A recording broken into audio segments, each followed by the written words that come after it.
Okay guys, I wanted to show you a new feature I've been working on, and essentially it's an RF2ETHOS. And the idea here, normally when you click on these things, as you'll notice, I'm not connected to a heli at the moment, and I'm chugging along and I cannot get into the tool. Well, from a dev point of view, this can be blimmin' annoying because I always have to have receivers and things running.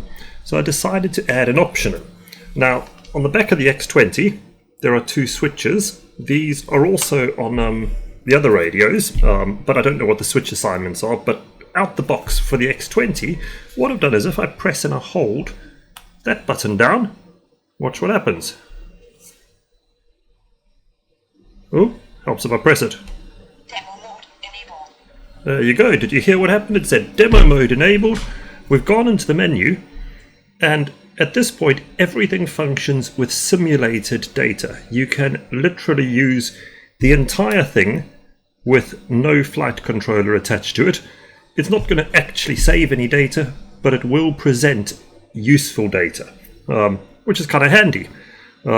Likewise, well, there's also another option which I'll show you here, is if I use the other button on this side, and you can listen to what happens. Compilation temporarily disabled.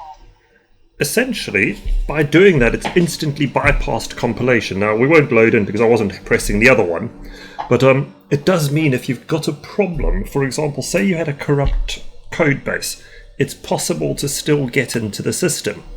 And they're just some bypasses, really. Now, everything is configurable as always. If we go down to preferences, we can then have a look here. I've actually modified preferences. You've now got a user interface options with a drop-down select, and we've got an advanced where you can set timeout, and then you've got some options for compilation. So at the moment it's set on use switch, which is the default, or you can have it permanently enabled or permanently disabled, your call. And obviously, well, if we set this to enable, you'll notice that the switch dims because obviously the switch will not work if you're permanently enabled. But I personally prefer using a switch. And likewise, we have the demo mode, so you could assign that to whatever you want, really. And I think the buttons on the back are handy for that. You know, you could use a trainer. You could do anything, really. It's your call. Configure it how you want. But yeah, I'm kind of chuffed with that. It's a neat feature. Cheers, guys.